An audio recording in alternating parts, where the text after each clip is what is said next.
שלום לכולם. הרבה זמן לא דיברנו והקלטנו כאן, בעיקר כי כל ההקלטות מופנות לחיילים בשטח, למשפחות בבית. צרף לינק ואתם מוזמנים להצטרף. אי אפשר היה לוותר על פרשה כל כך זוגית ויפה. נדמה לי שדווקא בפרשה הזאת, ברגע הזה של הקבורה של אברהם ושרה, אפשר ממש לשמוע מבין הפסוקים את האהבה הגדולה שלהם. אפשר lirאות בכל המשא ומתן שלו עם אנשי חטא, שהוא מחפש מקום בשביל האישה האהובה שלו. מה קרה שם? במשך מעל 100 שנות נדודים משותפים, שאין להם בית חוץ מאחד את השנייה, ואיזו אהבה גדולה ויפה נרקמה שם. חז"ל במסכת קידושין קושרים כל כך יפה בין הכסף של הקידושין לכסף שאברהם משתמש בו כדי לקנות חלקת קבר עבור שרה.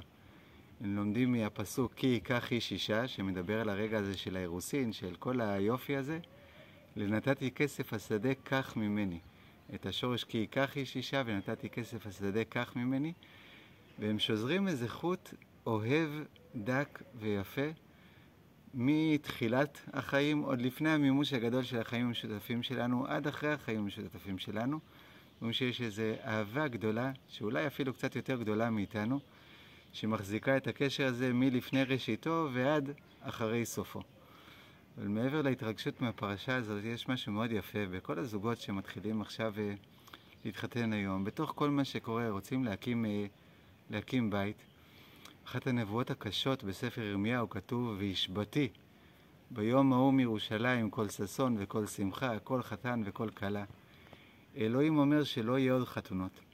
אבל זה לא רק טכני שאי אפשר בזמן המלחמה. באמת חתונה מסמלת את ההפוך מכל הטרור, ההפחדה, המלחמה והקושי. חתונה זה שני אנשים שרואים קדימה, שצופים עתיד, שרוצים לתת מקום לקשר ולאהבה ולעדינות, שמוכנים בסדר העדיפויות לשים מישהו אחר לפניהם. כל הדברים האלה יכולים להיות מושבתים. וישבתי ביום ההוא מירושלים כל ששון וכל שמחה. וזוגות שקמים ומתחתנים היום אומרים קצת הפוך. בכלל העם שלנו יודע גם ברגעי מלחמה להגיד מי האיש אשר בנה בית ולא חנכו, מי האיש אשר הרס אישה ולא לקחה.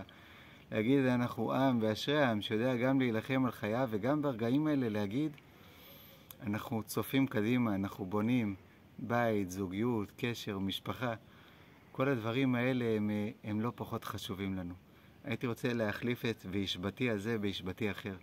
במקום וישבתי ביום ההוא מירושלים להגיד את הפסוקים הכל כך יפים מויקרא. וישבתי חיה רעה מן הארץ, וחרב לא תעבור בארצכם. ופניתי עליכם, והרביתי אתכם, ונתתי משכני בתוככם, והתהלכתי בתוככם, והולך אתכם קוממיות. זה הישבתי שאנחנו צריכים לשמוע בימים האלה. ואז להשמיע בבית הזה כל ששון וכל שמחה, ולהשמיע שוב בירושלים כל חתן וכל כלה, ושיהיה לכולם שבת שלום.